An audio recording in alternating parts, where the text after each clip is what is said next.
गिबियावनो बयखौबो आंनि चेनेलाव बरायनानै लाबाय। नोंथांमोना आंनि चेनेलाव गोदानब्ला अननानै चेनेलखौ साबस्क्राइब खालामनानै लादो जाहाथे सानफ्रोमबोनि खौरांखौ मोननो हायो। दासिमनि मोननैसो खौरांफोरा जाबाय। गवालपारा जिल्ला दुधनैयाव हिरण्मय खाख्लारिखौ इनायै बुथारनाय आरो सानै हिनजावसाखौ जिनाहारि खालामनाय जाथायनि सायाव थार बिजिरनाय नागिरनानै दुलाराय बर' फरायसा आफादा दाब दाब जायगायाव गोख्रों खुद्रिसारनानै हानजा सुरनाय हाबाफारि लादों। थांनाय 3 मेयाव सानै बर' हिनजावसाखौ साथाम दुथांफोरा निसा दौनानै जिनाहारि खालामना लामायाव गारना गालांनाय जाथायनि उनाव 5 मे खालि हिरण्मय खाख्लारि आरो बिनि बिदाजों लोगोसे गामिनि माखासे सुबुंफोरा डन तालुकदारनि न'आव थांदोंमोन। बेवहायनो जिनाहारि खालामग्रा डन तालुकदारनि न'आव नारा-नाथा थासारि सोमजियो। बे समावनो डन तालुकदारनि बिब'आ उनथिंजाय फैनानै हिरण्मय खाख्लारिखौ गोबौ देगारजों सुयो, जेराव हिरण्मय खाख्लारिया गोब्राब जोखोम जायो। दुथांनि नखरा गाग्लोबनायाव गासै सा 6 सुबुंफोरा जोखोम जायो। गोब्राबसिनै जोखोम जानाय हिरण्मय खाख्लारिखौ गुवाहाटी JNRCआव थिसननाय जादोंमोनब्लाबो थांनाय 17 मे खालि हिरण्मय खाख्लारिया जिउ गोमायो। बेखौ लानानै दुलाराय बर' फरायसा आफादा कक्राझार जिल्ला बेंगिरिनि गेजेरजों आसामनि गिबि मन्थ्रि हिमन्त बिश्व शर्मा, आसामनि DGP आरो गुवाहाटी गोजौ बिजिरसालिनिसिम आर'जलाइ गथायनाय जायो।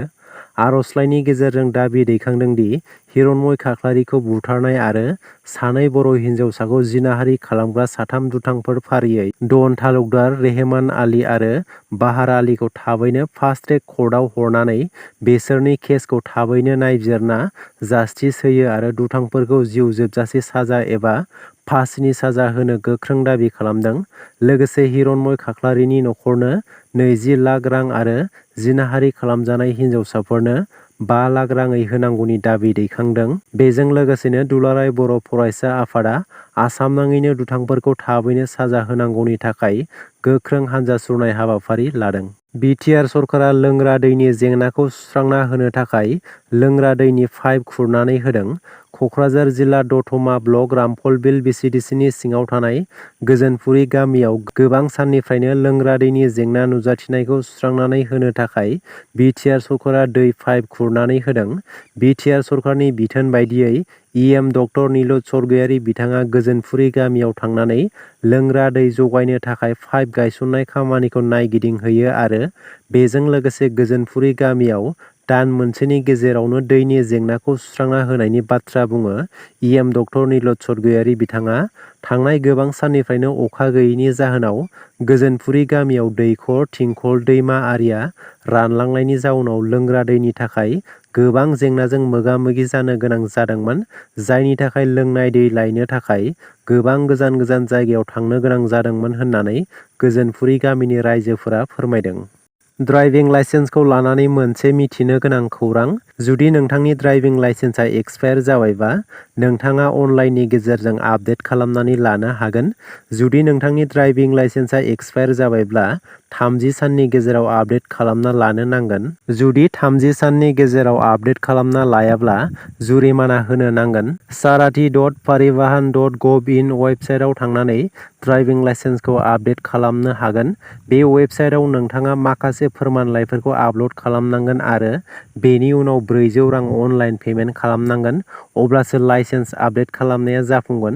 फारसेथिं 30 साननि गेजेराव लाइसेन्स आपडेट खालामा अब्ला 1100 रां जुरिमाना होनो नांगोन होननानै हान्थामेला बिफाना फोसावना होदों। आसाम सरकारा बाथाद्रावानि अर खामनाय जाथायाव खहा जानाय नखरफोरनो रांनि अनसुंथाइ होदों।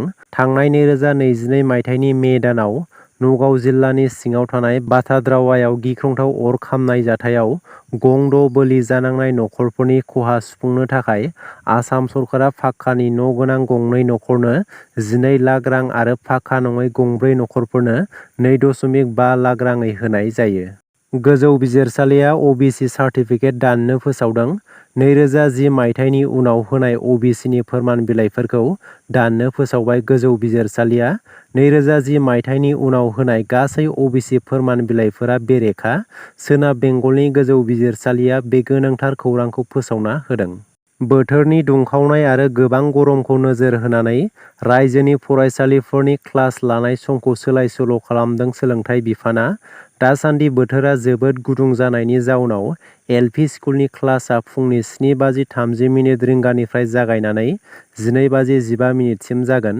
एम.इ. स्कुलनि क्लासआ 7:30 रिंगानिफ्राय जागायनानै 12:45 जागोन आरो हायार सेकेन्डारिनि क्लासआ 7:30 रिंगानिफ्राय 1:15 रिंगासिम जागोन। आसामनि गिबि मन्थ्रिया सोंनाय माखासे सोंथिफोरनि फिन्नाय होदों। आसामनि बारग' आइ.पि.एस. अफिसार आनन्द मिश्रा बिथाङा हिमन्त बिश्व शर्मा बिथाङा बुंदोंमोन, आनन्द मिश्राया बिसायख'थि गेलेनो बबेनिफ्राय रां मोन्दों? मख'नो गोनांदि आनन्द मिश्राया बिहारनि बक्सार लकसभा बियाबाव उदां बिजाथि महरै बिसायख'थि गेलेदों। गिबि मन्थ्रिनि सोंनायाव आनन्द मिश्राया बुंदों, आं रांजों नङा रायजो-राजाफोरनि मदद आरो हेफाजाबजोंसो बिसायख'थि गेलेदों। गंसे रायजोनि गिबि मन्थ्रिया आंनि हेंथायै फोसावदिंनो फैदों। बेयावनो मिथिनो हायो बिजेपिआ आंखौ लानानै बेसेबां गिनाय दं होननानै आनन्द मिश्रा बिथाङा बुंदों। फिन खुंगोन 133थि डुरान्ड काप कक्राझार साइ स्टेडियामाव फैगौ 26 जुलाइनिफ्राय 31 आगस्तसिम डुरान्ड कापखौ खुंनो साखाफारा जादों। बे जोलुर बादायलायनायाव बड'लेण्ड एफ.सि.आबो बाहागो लागोन। बेनि थाखायनो बड'लेण्ड एफ.सि. हान्जानि थाखाय गेलेगिरि सायख'नाय जागोन। 26 मेआव कक्राझार, 28 मेआव चिरां, 30 मेआव बाक्सा, 1 जुनआव तामुलपुर आरो 3 जुनआव उदालगुरि जिल्लायाव मोजां गेलेगिरिफोरखौ सायख'नो थांखि लादों। गोसो गुदुं लाइमोनफोरखौ बे सायख' बादायाव बाहागो लानो खावलायदों। लोगोसे 18 बोसोर आबुं जानाय जानांगोन गेलेगिरिफोरा होननानै बड'लेण्ड एफ.सि. हान्जानिफ्राय फोसावना होदों। दासिमनि मोननैसो गोनां खौरांफोरा बेनोमोन। गोजोन्थों।